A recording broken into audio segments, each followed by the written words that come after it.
I don't know what that dream is that you have. I don't care how far-fetched it might appear to be. I don't care how disappointing it might have been as you've been working toward that dream. But here's what I know, that that dream that you're holding in your mind, that it's possible. Greatness is not this wonderful, esoteric, elusive, God-like feature that only the special among us will ever taste. You know, it's something that truly exists in all of us. It's very simple. This is what I believe, and I'm willing to die for it. Period.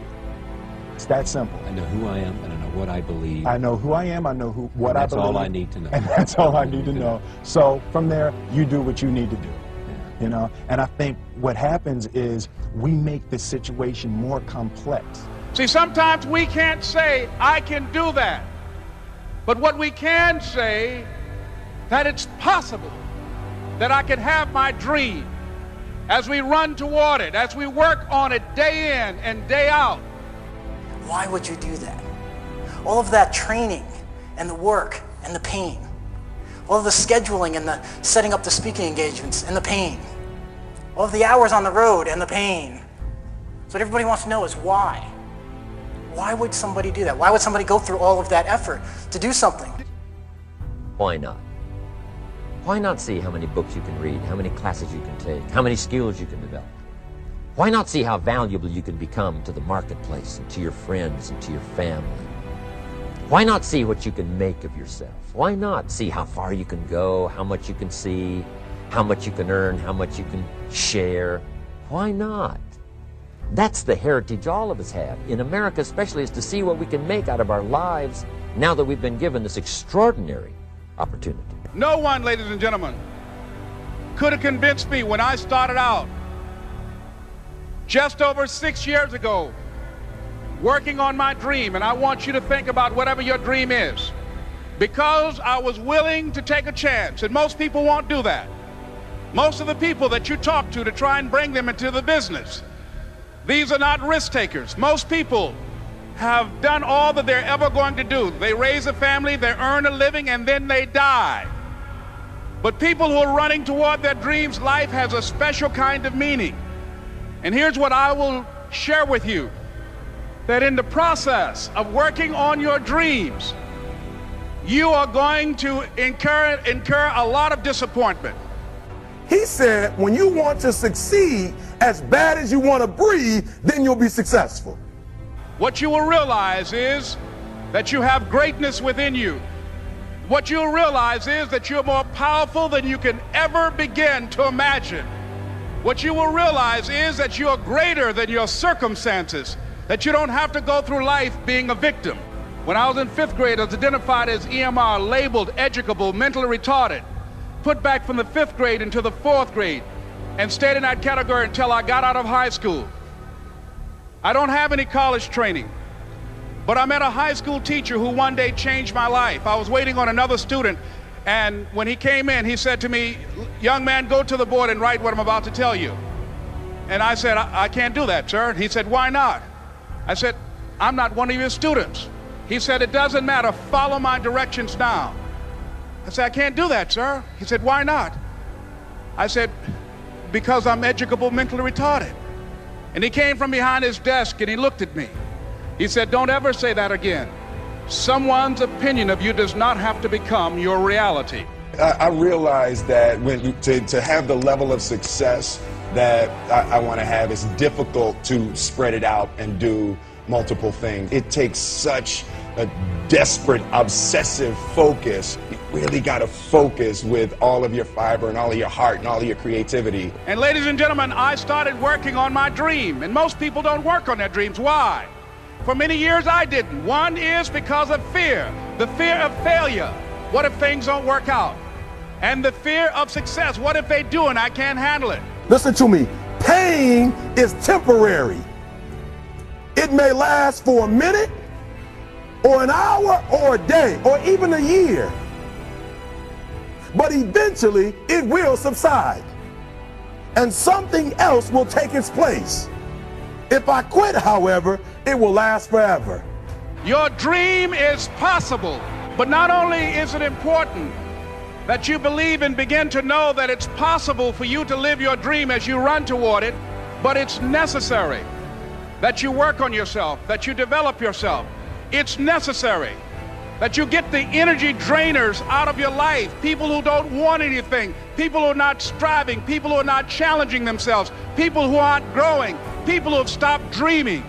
It's necessary that you align yourself with people and attract people into your business who are hungry, people who are unstoppable and unreasonable, people who are refusing to leave life just as it is and who want more. My mother used to say, birds of a feather flock together. If you run around with losers, you will end up a loser. It's necessary that you get the losers out of your life if you want to live your dream. It's necessary to know that everybody won't see it, that everybody won't join you, that everybody won't have the vision. It's necessary to know that a lot of people like to complain, but they don't want to do anything about their situation. That you are an uncommon breed.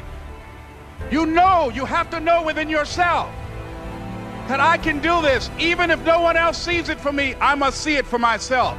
That's necessary. What if all of us took that attitude after we face a rejection and a no, or we have a meeting and no one shows up, or somebody say, you can count on me, and they don't come through? What if we have that kind of attitude? The car's repossessed. Nobody believes in you. You've lost again and again and again. The lights are cut off, but you're still looking at your dream, reviewing it every day, and say to yourself, it's not over until I win. There's a redemptive power that making a choice has, you know, rather than feeling like you're at effect to all the things that are happening. Make a choice.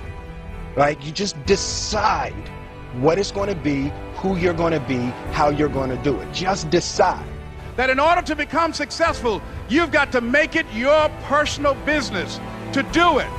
At the end of school one June, it was just a few days before we were supposed to leave, and I just got my report card, and it indicated that I'd failed history and I'd failed English, and I would have to go to summer school. And I was feeling within myself that I was a failure, that I'm slower than most people in getting paperwork, and I was feeling down on myself and very negative. And Mr. Washington was giving a speech to the graduating seniors, and I was in 11th grade. And even though I wasn't supposed to be in there, I went in there because the speech he was giving, that speech was for me. And as he talked, my heart began to beat fast. Tears began to run down my eyes, and I was in the back just listening to him, because he said, and he was a very dramatic man. I still talk to him to this day. He said, as graduating seniors of Booker T. Washington High School, I want you to know that you're blessed and highly favored, and that as you go toward the future, begin to know that you have greatness within you. And if just one of you here begin to envision yourselves as being blessed and highly favored to reach your goals, if just one of you capture the essence of what that means, that you have greatness within you and a responsibility to manifest that greatness, that you can make your parents proud, you can make your school proud, you can touch millions of people's lives, and the world will never be the same again because you came this way. The people that are living their dream are finding winners to attach themselves to. The people that are living their dreams are the people that know that if it's going to happen, it's up to them. And they're resolving within themselves, it's not over until I win. The people that are running after their dream know they're going to have hard times. They keep on running because they're saying within themselves, I'm the one, I'm the one. No matter how bad it is or how bad it gets, I'm going to make it. The people that are running after their dreams are the people that are hungry, that if you want a thing bad enough to go out and fight for it, to work day and night for it, to give up your time, your peace, and your sleep for it. If all that you dream and scheme is about it, and life seems useless and worthless without it, and if you gladly sweat for it and fret for it and plan for it and lose all your terror of the opposition for it, and if you simply go after that thing that you want with all of your capacity, strength and sagacity, faith, hope and confidence, and stern pertinacity, if neither cold poverty, famish or gall, sickness or pain or body and brain can keep you away from the thing that you want, if dogged and grim you besiege and beset it, with the help of God you'll get it.